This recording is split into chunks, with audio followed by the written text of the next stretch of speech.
capítulo 6. Vamos a continuar con la segunda parte de este mensaje que tiene por título: ¿has recibido acaso en vano la gracia de Dios? Segunda de Corintios capítulo 6.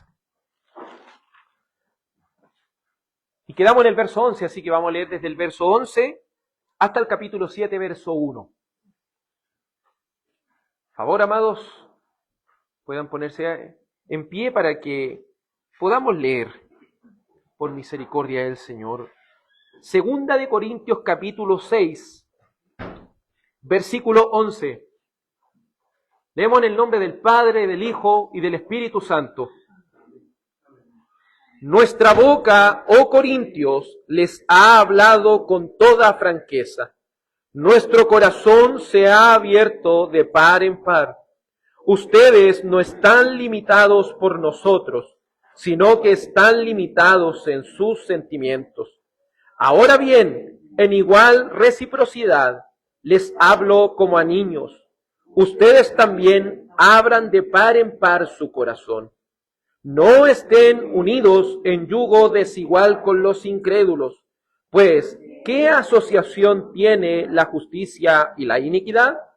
¿O qué comunión la luz con las tinieblas? ¿O qué armonía tiene Cristo con Belial?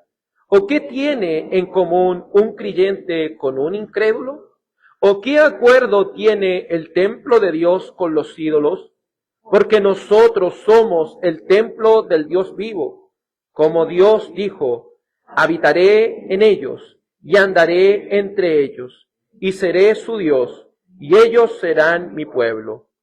Por tanto, salgan de en medio de ellos y apártense, dice el Señor, y no toquen lo inmundo, y yo los recibiré.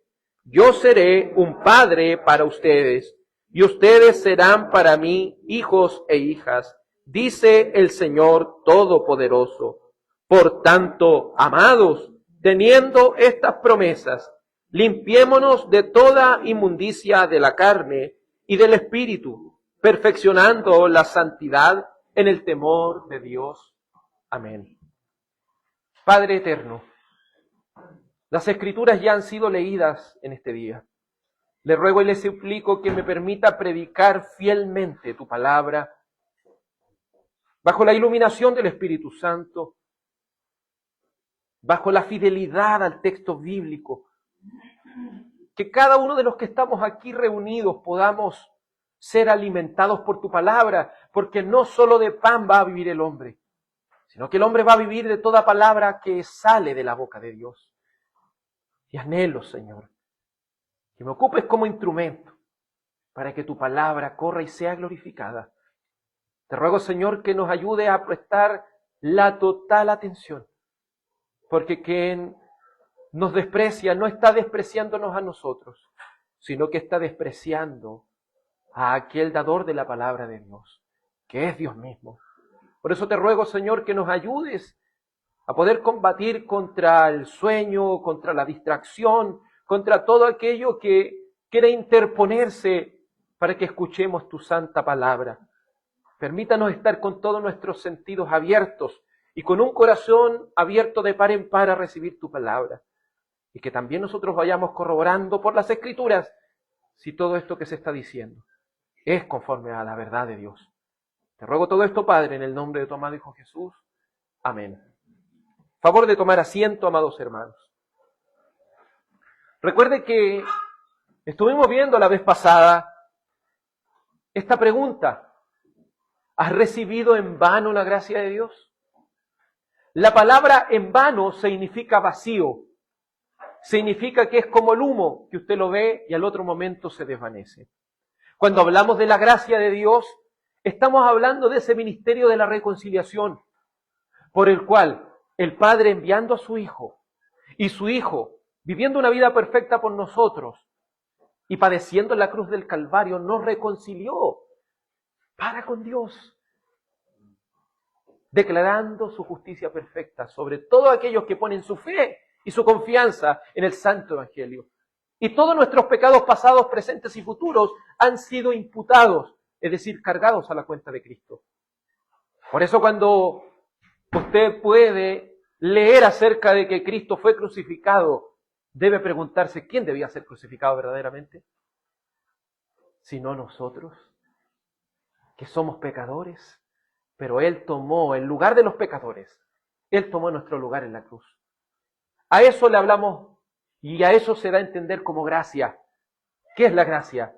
Sino el justo muriendo por los injustos, sino el santo muriendo por los pecadores, sino aquel Dios hecho hombre, aquel Hijo de Dios hecho hombre, tomando el lugar de los pecadores para poder salvarnos.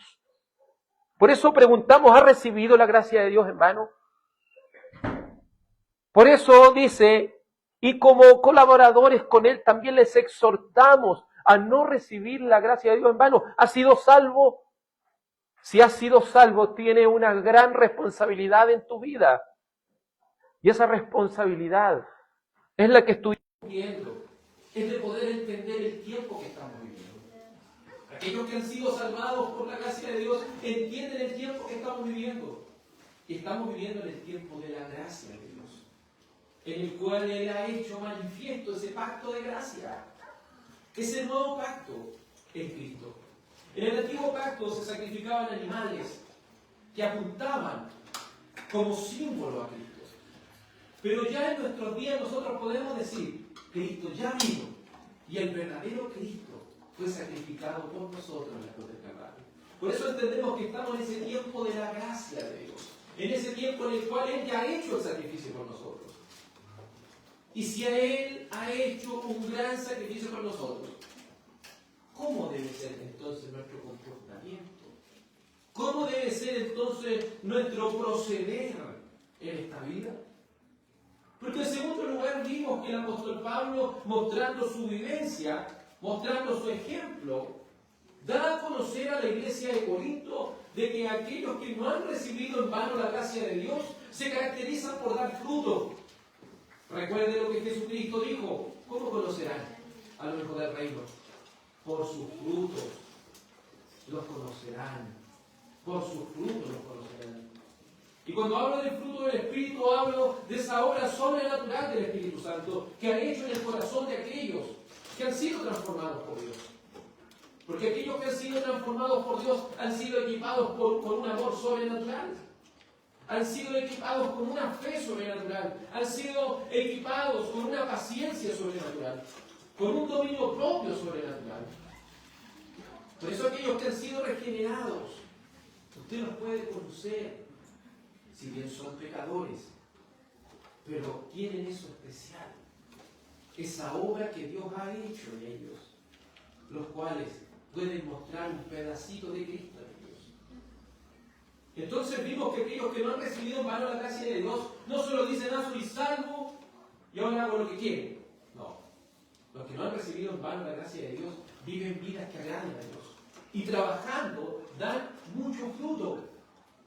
Muchas personas dicen, es que yo no tengo paciencia. Si usted ha sido transformado por medio del Espíritu Santo, usted esa paciencia ya la tiene. Y Dios ha permitido que sucedan cosas en su vida para que esa paciencia se vaya puliendo más y más. No sé si usted ha leído esa reflexión, le pedí a Dios paciencia y me envió un montón de problemas. Le pedí a Dios esto, no sé, por decir amor, y me dio más problemas con las personas. Le pedí a Dios tanto fe, por ejemplo, y en realidad, ¿cierto?, se me presentaron más cosas. Eso nos lleva a reflexionar muchas cosas. Es que no es que todas las pruebas que estamos pasando es porque sí o por alguna tentación o por algún pecado. Muchas veces hay cosas que vivimos que nos están apuntando a ser más como Cristo. Por eso agradezcamos a Dios por las pruebas.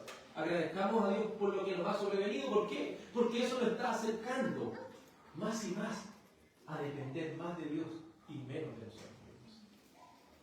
Hemos visto que aquellos que no tienen en vano la gracia de Dios han sido llamados a sufrir por causa de Dios. Y cuando hablo de llamados a sufrir, no necesariamente estoy hablando a padecer cosas en la vida, sino a sufrir por ser un verdadero cristiano. Porque cuando se es un verdadero cristiano, se sufre, amados. Se sufre el desprecio. Se sufre también esta misma lucha que uno tiene internamente con el pecado remanente que aún está en nosotros. Se lucha y el apóstol Pablo podía darnos cátedra de eso porque él, por predicar el Evangelio hasta la muerte, lo estaba persiguiendo. Porque si mataron a Cristo, ¿qué le queda a su discípulo?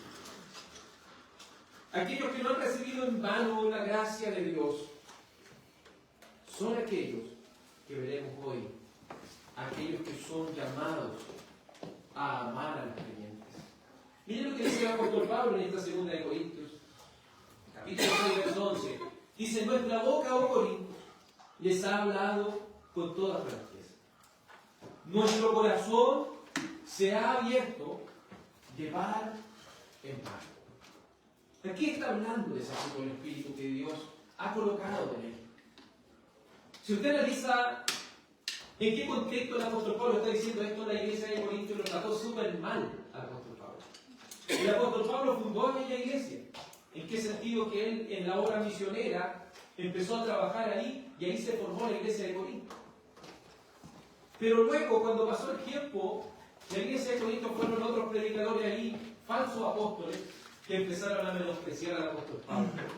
Y empezaron a decirle: oye, pero el apóstol Pablo es bien fome para predicar. O el apóstol Pablo, mira, su apariencia no tiene nada. En las cartas que escribe parece que es una persona pero en presencia de alguien totalmente despreciable. Miren cómo lo trataron.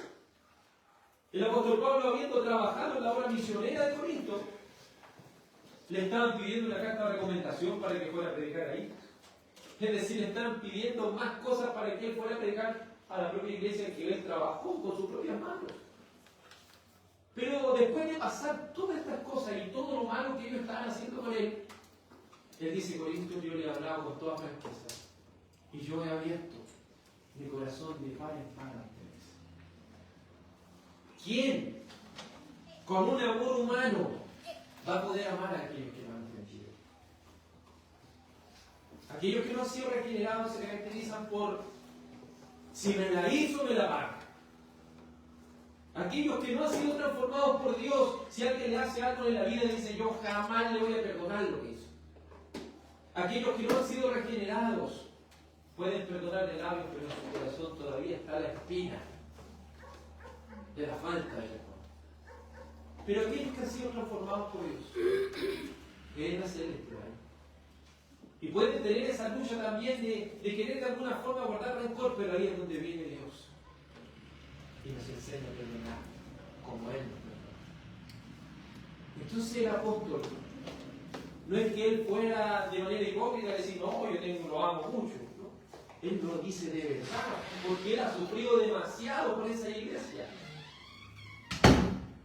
Pero ¿qué dice acerca de ello? Dice, verso 12: ustedes no están limitados por nosotros, sino que están limitados en sus sentimientos. ¿Qué es lo que estaban mostrando los corintios? Me gusta más la versión 909 en este caso, porque dice que están limitados en sus entrañas. ¿Por qué? Porque la palabra original hay entraña. ¿Y por qué está diciendo entraña? Porque recuerde que en la antigüedad los sentimientos provienen de las mismas entrañas. Entonces, si se fija que cuando uno está pasando alguna preocupación, en vez de que la cabeza le pase algo, es como que le da en el estómago algo, ¿cierto? O cuando está pasando algo, o una buena experiencia también, como que las tripitas se alegran, no sé, pasa algo parecido. Y es eso lo que está utilizando el apóstol, y está diciendo: ustedes están cerrando sus sentimientos hacia mí. No es que ustedes no tengan amor para mí, es que ustedes no quieren hacerlo. Y si ustedes no han tomado la gracia de Dios en vano, ustedes han sido llamados a amar de manera incondicional. Para los hermanos de Corintio, lamentablemente estaban limitados en sus sentimientos. Ellos tenían una cierta desconfianza hacia el apóstol Pablo. Sembrada por esos apóstoles fraudulentos, que solamente eran unos salameros, eran personas que solamente hablaban de labios y engrandecían a las personas, pero en realidad ellos no tenían ni un amor por ellos. porque ellos querían enriquecerse a costilla de ellos. En cambio, el apóstol Pablo, que con sus propias manos tenía que trabajar, el apóstol Pablo que con sus propias manos tenía que sufrir tantas cosas, era despreciado. ¿Qué nos dice el Señor? Aquellos que no han recibido en vano la gracia de Dios se caracterizan por tener un amor abnegado. ¿Qué quiero decir con eso? Un amor que no espera nada a cambio. Un amor sacrificial, como lo decimos comúnmente. Cristo dijo en Mateo 18:21, Pedro tiene una duda y le dice, Señor, ¿hasta cuánto voy a perdonar a mi hermano? Y como Pedro va a dudar, dice, hasta 7 nomás, Señor. Como diciendo, es el límite, Señor. Es como cuando uno va a preguntar algo, pero ya le está dando la respuesta, ¿cierto? Pero el Señor, que conoce todas las cosas, dice, Jesús le dijo, no te digo hasta 7, sino hasta 70 veces 7. No quiso decirle cuenta 490 veces que te haya ofendido, no. Está queriendo decir, recuerde que el número 7 es plenitud, está diciendo, tienes que perdonar todas las veces que te ofendido. Entonces el apóstol Pablo tendría todo el derecho para estar enemistado con la iglesia de Corinto. Pero con ese amor sobrenatural que les digo, ese amor que solamente aquellos verdaderos creyentes tienen, son capaces de perdonar. Cristo dejó implícito en el texto que los creyentes muchas veces nos van a hacer daño, porque dijo, ¿hasta cuánto voy a perdonar a mi hermano? ¿Eso qué quiere decir? Los creyentes muchas veces nos van a hacer daño. Pero eso debe crear una distancia entre nuestros hermanos. De ninguna manera. Debemos estar dispuestos a perdonar porque Cristo nos transformó. Él estuvo dispuesto a sacrificarse por amor a nosotros. Y recuerde que Él, cuando se sacrificó a pesar de lo que nosotros éramos. ¿Quién nos amó primero? ¿Acaso Él se sacrificó porque nosotros lo amamos? ¿Porque nosotros hicimos algo por Él? No. Él se sacrificó, aun cuando nosotros no le amábamos. Él se sacrificó aun cuando nosotros no preguntábamos por Él. Él se sacrificó aun cuando nosotros no lo veíamos como algo tan importante. ¿Y qué enseñanza nos está dejando ahí? ¿Debemos solamente amar a los que nos aman? Cristo lo reprende y les dice, si ustedes aman a los que lo aman, ¿qué mérito tienen? Cualquier persona hace eso. Pero aquellos que han sido transformados por Dios verdaderamente son capaces de amar aún a aquellos que no lo aman. Son capaces de romper el hielo y amar primero, antes de esperar ser amado. La primera de Juan capítulo 4, verso 10, en esa misma sintonía, hablando de aquellos que han sido transformados por Dios, dice, en esto consiste el amor. No en que nosotros hayamos amado a Dios, sino que Él nos amó a nosotros primero y envió a su Hijo como propiciación, es decir, como pago, para cubrir nuestros pecados. Amados, y aquí viene, si Dios nos ha amado así, nosotros debemos amarnos unos a otros también. Si Dios nos ha amado de manera incondicional, si Dios nos ha amado primero, si Dios ha estado dispuesto a perdonarnos, amarnos y perdonarnos, me decían, ¿cuánto más nosotros debemos perdonar a nuestros hermanos? A Dios nunca nadie le ha visto, pero si nos amamos unos a otros, Dios permanece en nosotros y su amor se perfecciona en nosotros. Nótese que el ejemplo supremo es el Señor Jesucristo. Él nos salvó, nos amó, antes de que nosotros lo amáramos. Él rompió el hielo. Y que a veces decimos, no, pero es que yo cómo voy a amar a esta persona si esta persona nunca está pendiente de mí. Mejor, aquellos que han sido transformados por Dios no están esperando que alguien no ame primero para sino que lo hacen de manera incondicional. Y usted dice, pero es que yo no tengo eso. A mí me criaron de otra forma, yo tengo otra personalidad. Entonces está queriendo decir que no han nacido de nuevo. Aquellos que han nacido de nuevo, aquellos que han sido transformados por Dios, aquellos que están en el Evangelio, aquellos que han recibido la gracia de Dios, tienen ese amor incondicional. Tienen ese amor. Y si no lo tienen, no son del Señor entonces. Entonces esto nos lleva a reflexionar por algún momento, ¿cierto? ¿Algún creyente alguna vez nos ha ofendido y esa espina ha quedado en nuestro corazón? Piense por un momento, analice su vida como cristiano. ¿Alguna vez alguno de nuestros hermanos nos ha ofendido y eso ha quedado como una espina en el corazón que todavía nos causa distancia?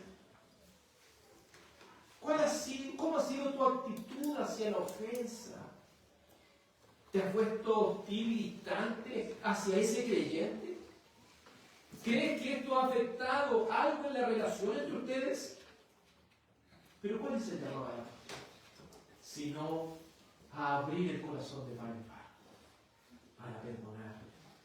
Abrir el corazón de par en par. También le digo esto a los niños, a los jóvenes que están aquí.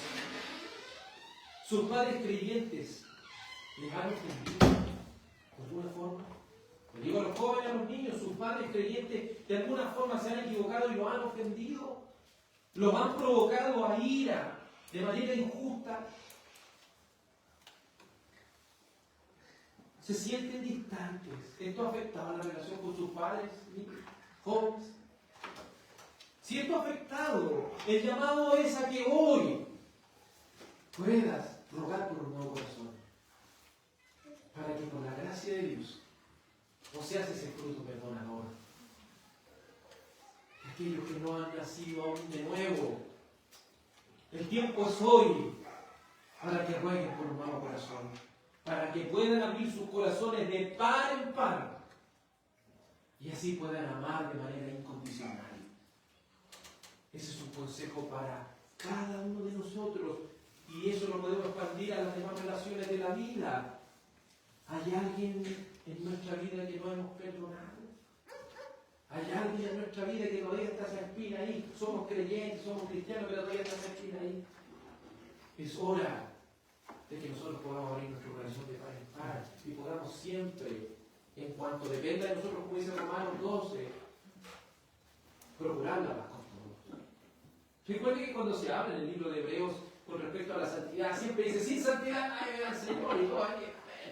Pero no dice eso el texto solamente, dice, sigan la paz con todos y la santidad siga con nadie al Señor.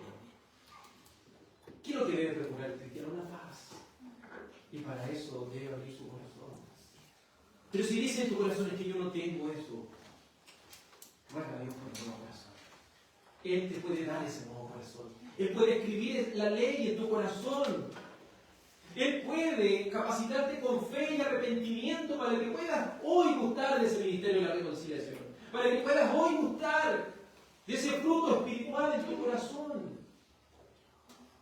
Amados, el apóstol Pablo nos ha enseñado por medio del ejemplo de Cristo y por medio de su propio ejemplo de que es posible perdonar, de que es posible para los creyentes que no han tomado en vano la gracia de Dios seguir aumentando en una relación hermosa. Porque recuerde esto, los cuales nuestra concepción como creyentes es que cuando el Señor venga vamos a vivir para siempre juntos.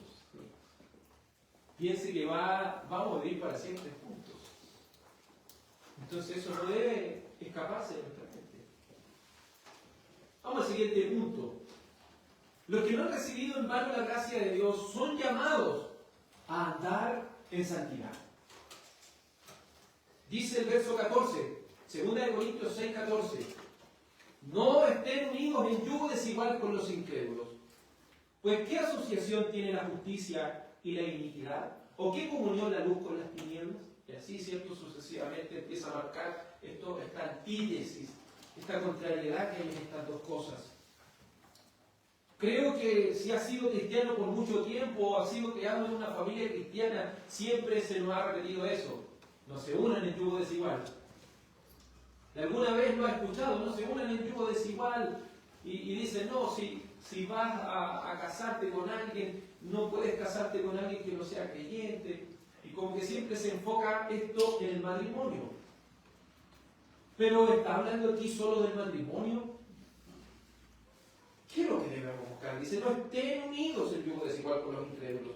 Pues ¿qué asociación tiene la justicia con la injusticia? Este llamado es un llamado a la santidad. Y para vivir vidas santas debemos tener muy claro este punto. Para poder proseguir debemos explicar algo sencillo, pero algo que todos nosotros debemos conocer. ¿Qué es lo que significa la palabra santidad? La palabra santidad significa apartado, separado. Cuando hablamos de santidad, como creyentes estamos hablando de que hemos sido apartados ¿para quién? Hemos sido apartados para Dios. Entonces cuando hablamos de santidad hablamos de que hemos sido apartados para nuestro Dios. Cuando profundizamos en la Escritura nos damos cuenta de que la santidad o la santificación, si lo podemos decir, tiene dos aristas, tiene dos partes importantes. La primera es la santidad posicional, es decir, hemos sido o somos llamados santos. ¿Por quién? Por medio de Cristo. En el doctrina global romanismo, lo que se conoce como la Iglesia Católica Romana, usted se da cuenta de que hay santos. Cuando un día visité la Catedral de Santiago, una catedral inmensa, ahí usted tiene al Arcángel Miguel, tiene otros santos, tiene un montón así de estatuas. Ellos son los santos. Si se fijan en el romanismo, los santos no son todos los creyentes.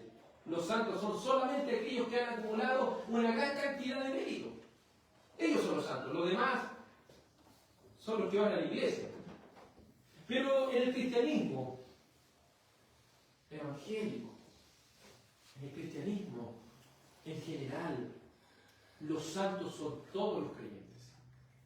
¿Y por qué todos los creyentes somos santos? Porque hemos sido santificados por medio de Cristo. Cuando una persona coloca su fe en Jesucristo, toda esa santidad se le transfiere también a su cuenta. Por lo cual ahora Dios lo ve, Dios Padre, ¿cómo lo ve a cada uno de los creyentes? Nos ve como santos, nos ve por medio de su Hijo, por lo cual somos posicionalmente santos. Pero también es cierto que la otra lista de la santificación es que la santificación es progresiva. Somos posicionalmente santos, pero estando en este cuerpo nosotros debemos ir creciendo en santidad. Es decir, debemos ir creciendo en apartarnos más y más y más para Dios. Podemos usar, ¿cierto?, esto de lo que dijo Juan el Bautista: es necesario que Él crezca y que yo mengue. Es decir, ¿quién debe crecer en nosotros? ¿A quién debemos parecernos más y más? A Cristo. Por eso la santificación es progresiva. Y cuando hablamos de que la santificación es progresiva, no hablamos de que es una línea así total. ¿Y cuál es la meta? Ser como Cristo. Pero en esta santificación progresiva, a veces igual caemos porque estamos en este cuerpo. Pero no caemos para nunca más levantarnos, sino que remontamos, avanzamos, remontamos, caemos, avanzamos, remontamos. Hasta cuando fallezcamos, porque cuando nos toque fallecer en este mundo, ¿qué es lo que hace el Señor con aquellos creyentes? Los perfecciona.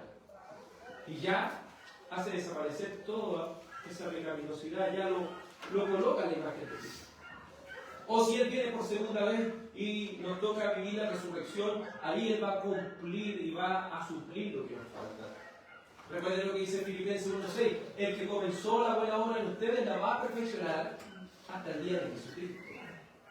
A eso le llamamos santificación progresiva. Teniendo claro estos conceptos, nosotros vamos a poder seguir avanzando.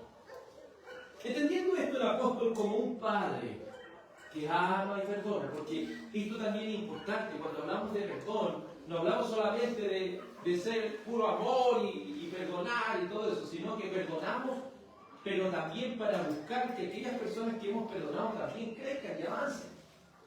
Y no es solo y eso quedó en nada, no, tenemos que seguir avanzando. Y el apóstol como padre, un padre espiritual para ellos, ahora nos va a exhortar a vivir en santidad. Y para poder vivir en santidad, para poder ellos mostrar que no han sido llamados en vano a la gracia de Dios, hay algo que ellos deben hacer. Y no andar. Y eso es, no andar en yugo desigual con los incrédulos. Cuando hablamos de un yugo, ¿qué es lo que es un yugo? Sino un trozo de madera que se le colocaba a dos bueyes, los cuales, ¿cierto?, se amarraban juntos, y si tiraba uno, obviamente tenía que saber tirar el otro. Eso es un yugo.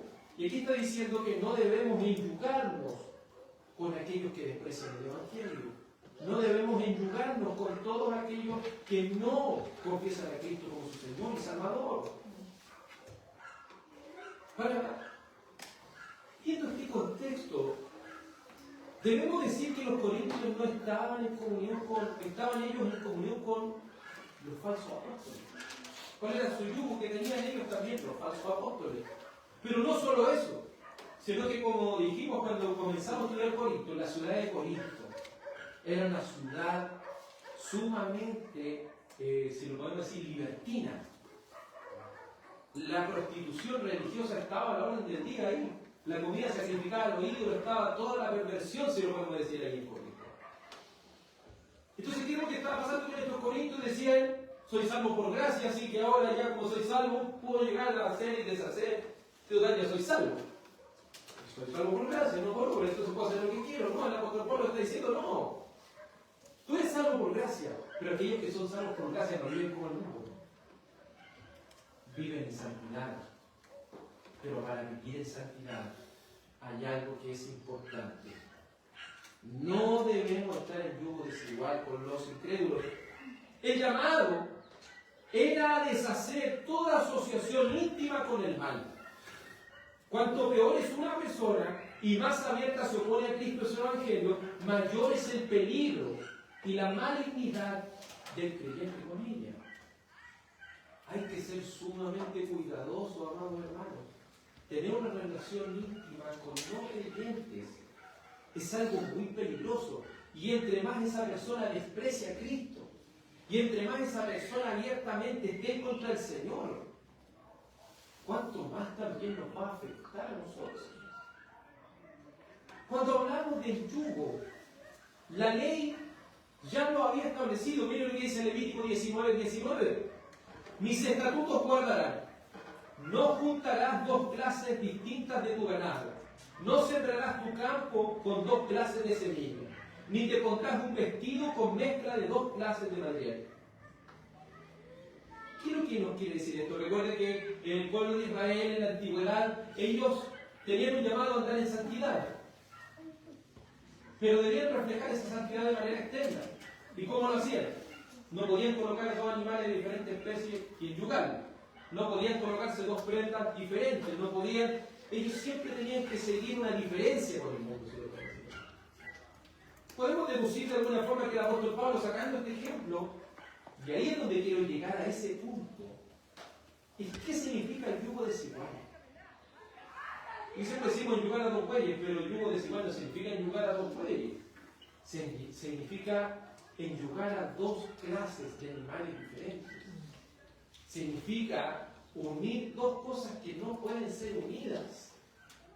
Es como si quisiéramos enyugar un buey con un perro. ¿Podemos hacer eso? No podemos. No puede existir eso. Los elementos incongruentes no pueden estar unidos. Y cualquier intento por hacerlo conduce a la destrucción del carácter en desmedro del otro. Las Escrituras de un comienzo lo dejan en claro. Génesis 6, por ejemplo, usted va a Génesis 6 y se fija que los hijos de Dios se comienzan a mezclar con las hijas de los hombres. ¿Y a quiénes crean? A las peores personas.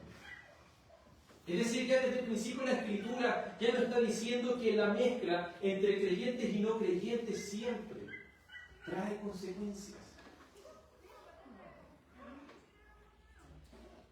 Charles Hodge, un teólogo reformado de la antigüedad, dice: todo intento del cristiano por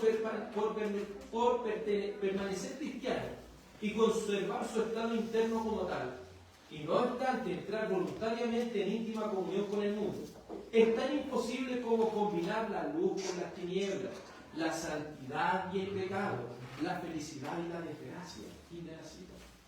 ¿Podremos nosotros mezclar la luz y las tinieblas? ¿Podríamos juntar a Jesucristo y al demonio? No podemos.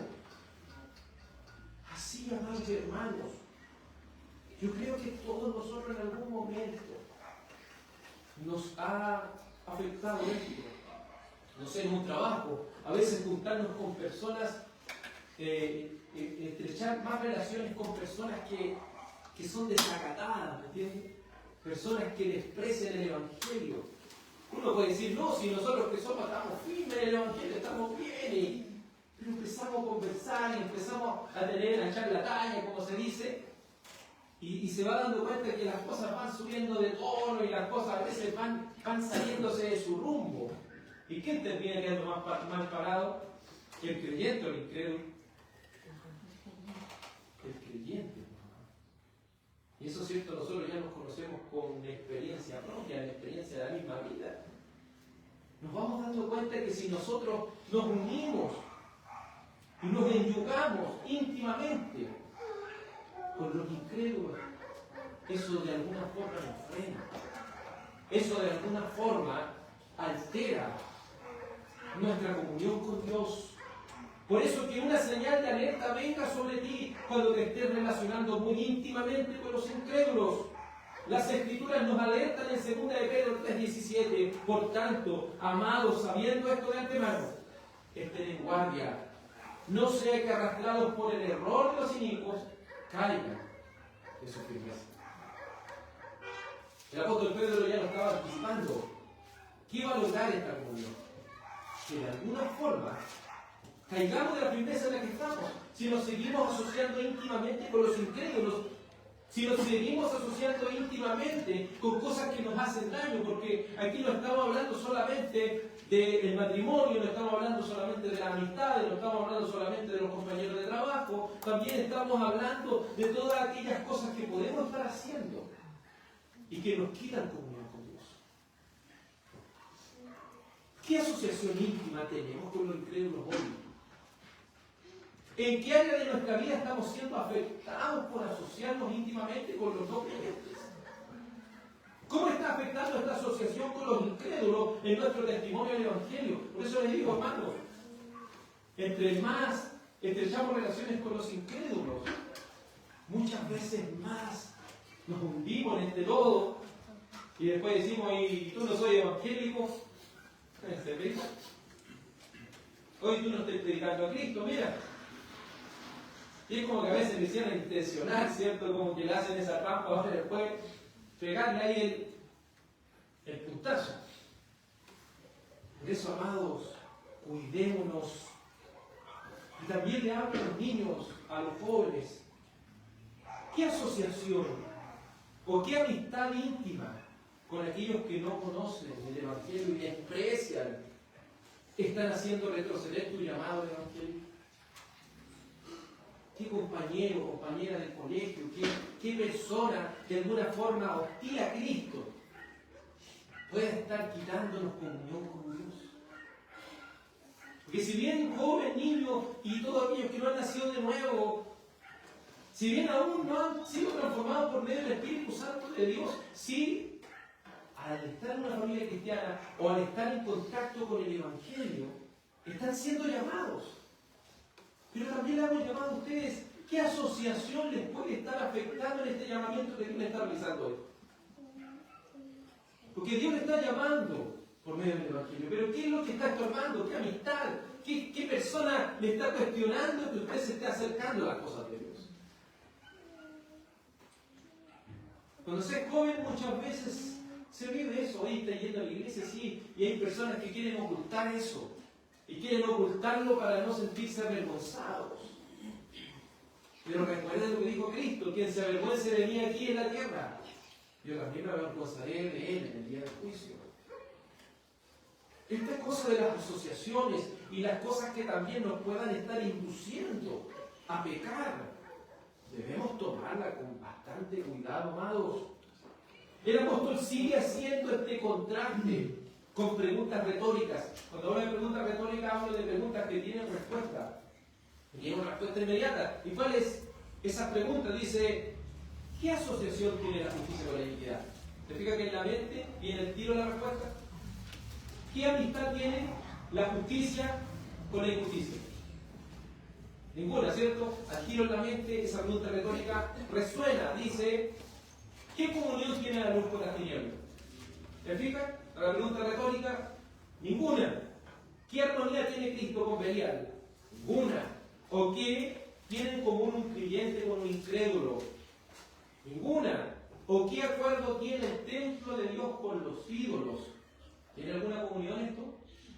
Ninguna. La respuesta para cada una de esas preguntas es ninguna, pues todos los que no han recibido la gracia de Dios en vano no tienen comunión con la iniquidad, no tienen comunión con las tinieblas, no tienen comunión con Belial, no tienen comunión con los incrédulos y ni tienen comunión con los ídolos. ¿Y dónde está la respuesta del apóstol? Miren lo que dice el siguiente verso. El verso 16 dice: ¿o qué acuerdo tiene el templo de Dios con los ídolos? ¿Y qué dice? Nosotros somos el templo de Dios. ¿Queremos vivir en santidad? Debemos cortar esas asociaciones íntimas con los incrédulos que desprecian el Evangelio, que desprecian el llamado al Evangelio. ¿Por qué debemos cortar relaciones con ellos? Porque nosotros somos templo de Dios. Piense que como creyentes somos templo de Dios. Y se fija que humanamente nosotros tendemos a esas grandes catedrales o templos, hermosearlos y cuidarlos. Y si alguien hiciera un grafiti o alguna cosa indebida en un muro de una iglesia, todos se espantarían. Pero muy pocos se espantan cuando en el templo de Dios, que somos nosotros, todos los creyentes, nosotros hacemos cosas indebidas. ¿Perfecto?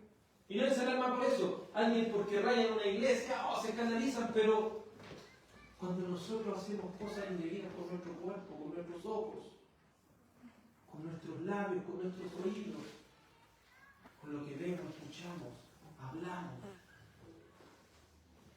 ¿por qué ahí pocos se escandalizan? Nosotros somos templos de Dios vivo. El apóstol está citando más adelante, dice, y dijo, ¿qué dijo Dios? Habitaré en ellos. ¿Sabe por qué las iglesias no buscan en su primordial tener un templo? ¿Cierto? Eso es algo secundario. ¿Por qué es algo secundario? Porque los creyentes son el templo de Dios. Y donde estén los creyentes reunidos, allí está ¿quién? Dios. Porque dijo Dios, habitaré en ellos, en medio de ellos. Habitaré en ellos y andaré entre ellos y seré su Dios y ellos serán mi pueblo. ¿Qué es lo que está citando aquí el pacto mosaico de Deuteronomio 29:13? Mire qué maravillosa promesa. ¿Cierto? El católico romano dice: Dios está en la iglesia, ahí está Dios. Cierra las puertas y ahí quedó Dios. Pero el creyente sabe que Dios está ¿dónde? Sino en cada uno de ellos. Y como Dios está en cada uno de ellos, Dios habita no por la periferia de ellos, sino en ellos. Eso es lo maravilloso del Evangelio. No es solo decir yo quiero creer en el Evangelio, es decir, Señor, yo quiero que tú mores en mí. Y no es que Dios more en nosotros y después se vaya, no. Cuando Dios hace morada en alguien, se queda para siempre en ese corazón. Piense por un momento esto. Piense que aquellos que han sido transformados por Dios llevan a Dios siempre. Pero siempre. Mire, reflexione de nuevo lo que le estoy diciendo. Piense que aquellos que han sido transformados por Dios llevan a Dios ¿a dónde? Aquí. Pero siempre. Es decir, en nuestros mejores momentos y en nuestros peores momentos. Cuando estamos hablando la palabra de Dios y cuando también estamos hablando de Dios. Siempre que vamos cuenta somos templo de Dios. Por eso debemos procurar cuidarnos tanto. Y no digo solo cuidar nuestro cuerpo en sí, sino que estoy hablando cuidar nuestro corazón. El apóstol Pablo diciéndole a Timoteo le dijo: el ejercicio corporal para pocos provechosos. No estoy diciendo que no es provechoso, estoy diciendo que para pocos provechosos. Tiene su provecho. Pero le dice: ocupa tu tiempo en ejercitarte en la piedad. Ejercítate en la piedad porque eso va a ser algo eterno. Entre que el otro es temporal y el otro va a ser eterno. ¿Cómo está tu corazón? Pero el apóstol Pablo no se queda ahí, sino que luego cita Isaías 52 y dice: por tanto, salgan del medio de ellos y apártense, dice el Señor, y no toquen lo inmundo, y yo lo recibiré. Se fija que Dios es frontal. Y es tan frontal Dios que dice, si usted quiere que yo lo reciba, apártense de todas aquellas personas que desprecian el Evangelio. Apártense de todos aquellos incrédulos que los llevan a alejarse de Dios. Es importante entender eso, hermano. No hay una concesión, no podemos estar con un pie en el mundo y un pie en las cosas de Dios. Ser cristiano no es solo venir a la iglesia y vivir una vida que glorifique a Dios. Y para vivir una vida que glorifique a Dios, nuestra asociación íntima con los evangelios no nos va a ayudar en nada, sino que nos va a perjudicar. Luego el apóstol Pablo cita Isaías 43:6 y dice: y seré un padre para ustedes, y ustedes serán mis hijos e hijas, dice el Señor Todopoderoso. Mire qué preciosa bendición. ¿Quieres que el Señor te reciba? Debes tener en cuenta que si quieres verdaderamente que el Señor transforme tu corazón y tu vida, debes entender desde ahora ya que no puedes tener concesiones con Dios. Que no puedes tener y llegar a tener relaciones íntimas. Y cuando hablo de relación íntima, ya tener una amistad muy profunda con alguien que no sea creyente, con alguien que desprecia el Evangelio. ¿Qué va a pasar? No decimos, amados hermanos, que sean malas personas y que no. Pero vea esto, cuando usted necesita un consejo, ¿qué consejo le va a dar a alguien que no es creyente? Puede ser la persona más bien intencionada del mundo, pero le da un consejo del mundo, algo que no desvíe de Dios. Pero cuando usted busca un consejo en los creyentes, recuerde que todos conocen al Señor, y ellos qué consejo le van a dar, algo que glorifique al Señor. Eso sí, debemos siempre guardar ese cuidado. Tampoco se está llamando al extremo de decir usted va a despreciar a toda la gente que es mundana y usted se va a quedar con pura gente cristiana. No. Pero está diciendo cuídate de hacer relaciones muy estrechas con los impíos. Porque es más fácil que se le pegue lo malo que se le pegue lo malo. Si eso es lo que pasa, vamos.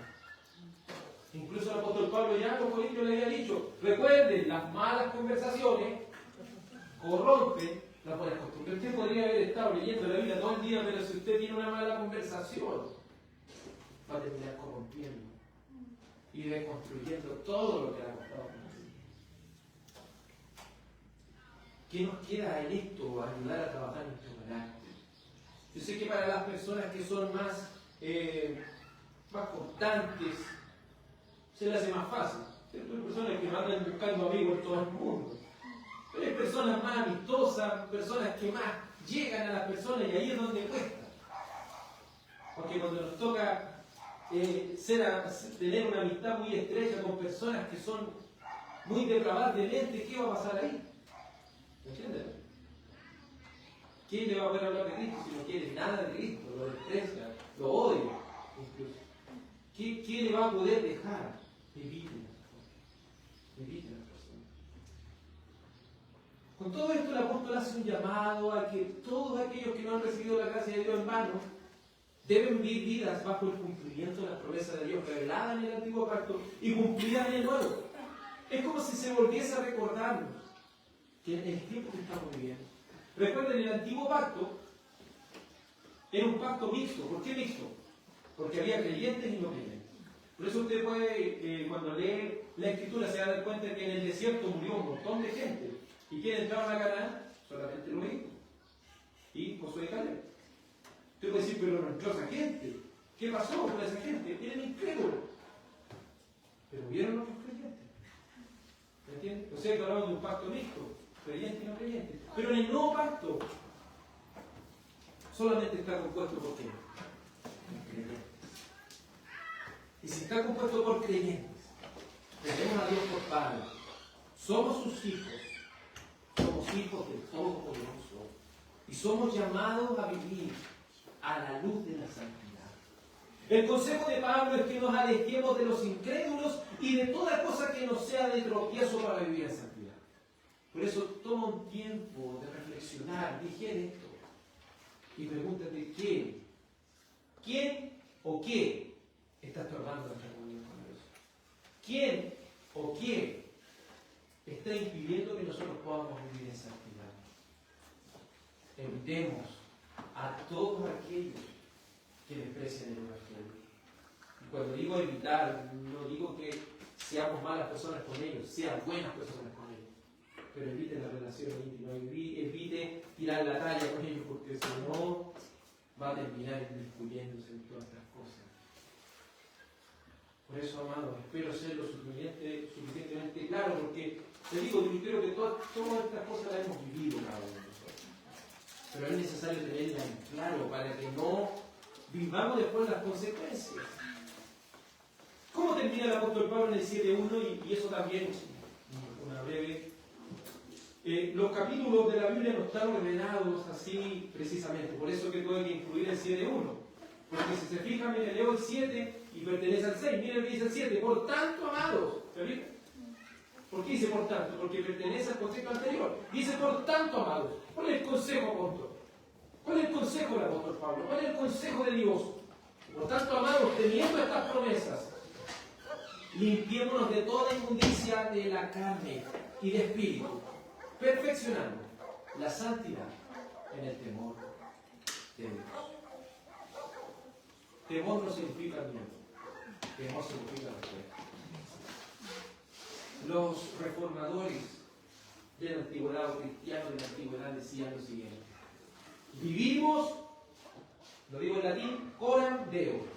¿Eso qué significa? Vivimos ante la mirada de Dios. Eso es vivir en temor a Dios.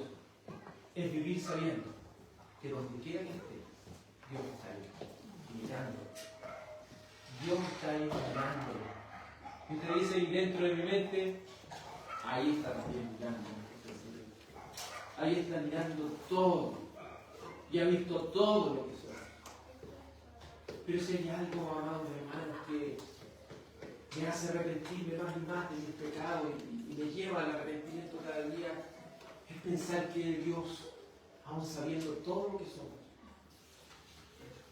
aún sabiendo lo que éramos cuando despreciamos su Evangelio, Él nos ha amado y ha derramado su preciosa sangre. Por eso los cristianos nos dicen, no, yo no peco no quiero pecar para no ir al infierno. No es su miedo ese, aquellos verdaderos cristianos, ¿saben por qué no evitan pecar y tienen esta lucha? Porque dicen, si Dios ha sido tan bueno conmigo, yo ¿cómo voy a ser tan malo con Él? ¿Cómo voy a ser tan despreciable?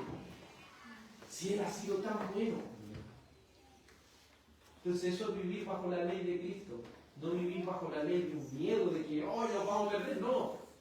Es vivir bajo esa ley que dice, si Dios ha sido así conmigo, ¿cómo voy a comportarme tan independientemente? ¿Cómo estas palabras van a salir de mi boca si el Señor no me ha llamado a eso? La exhortación es confrontadora y concisa. ¿Has recibido la gracia de Dios? ¿Has sido regenerado? ¿Has venido al Evangelio con fe y arrepentimiento? Entonces has sido llamado a no recibir la gracia de Dios en vano. Has sido llamado a discernir el tiempo del nuevo pacto que estás viviendo. Has sido llamado a dar fruto. Has sido llamado a sufrir trabajando por causa del Evangelio. Has sido llamado a tener un corazón abierto a amar a los creyentes. Has sido amado. Has sido llamado, a vivir en santidad, a alejarte de todo compañerismo y de toda cosa que te impida vivir en santidad. Y si tú aún no has nacido de nuevo, ruega a Dios por un nuevo corazón, para que con fe y arrepentimiento, con fe para que puedas confiar en el santo Evangelio de Dios, por el cual puedes ser perdonado únicamente, y con arrepentimiento para que digas, oh Dios, me arrepiento de todos mis pecados, de todos y cada uno de mis pecados. Se fija que las personas incrédulas saben lo que dicen, ¿y yo por qué tengo que arrepentirme? Yo no me arrepiento de nada de lo que he hecho. Y usted cuando habla de esto dice eso, yo no me tengo de qué arrepentirme, lo he hecho está. ¿De qué me tengo que arrepentir? Pero aquellos que han sido llamados a Dios, Dios nos llama a arrepentirnos de todos nuestros pecados. ¿Sabe por qué? Porque fue molido por nuestros pecados. Cuando vemos la pasión de Cristo, de alguna forma podemos dimensionar algo y pensar que cada golpe que Cristo recibió fue por mi culpa, fue por la culpa nuestra.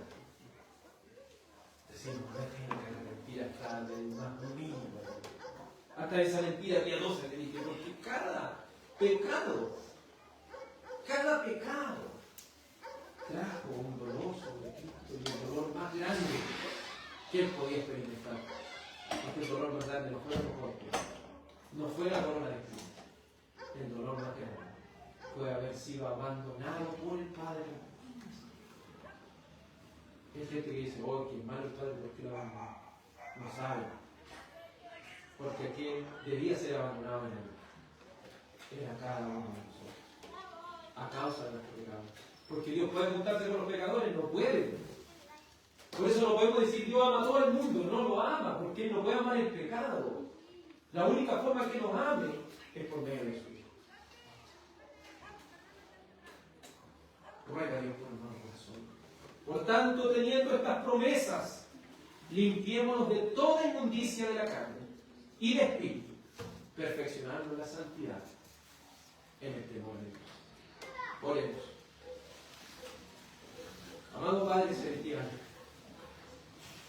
las Escrituras han sido tan claras para con nuestras vidas. Señor, has puesto el fruto del Espíritu, que es el amor en nuestros corazones. Señor, no permitas que ninguna espina de rencor, no permitas que ninguna espina, Señor, de falta de perdón crezca en nuestro corazón. Tú nos has dado ese amor para perdonar no solamente 7, sino 70 veces 7, Señor. Es decir, nos permite perdonar de manera plena.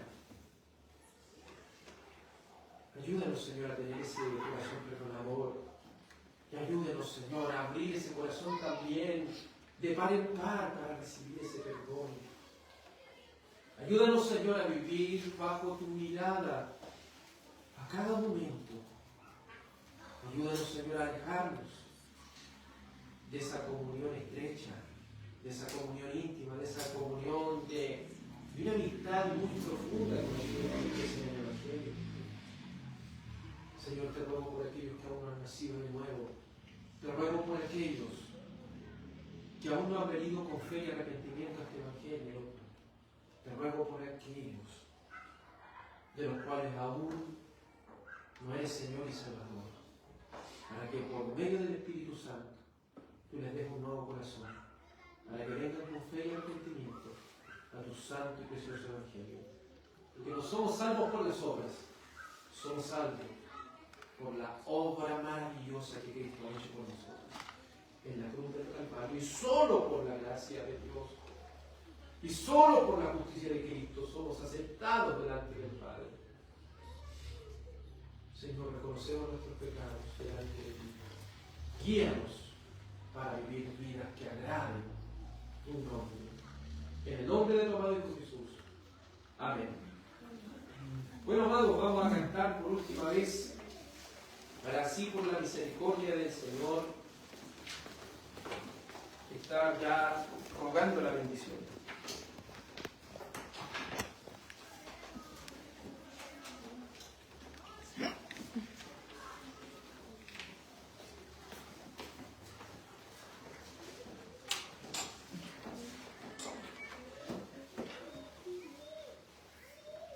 Vamos a cantar el Salmo 131. Salmo 131. Y para que pueda cantar con entendimiento, el Salmo 131 trata de esto. Mientras lo busca, tenga en cuenta que este Salmo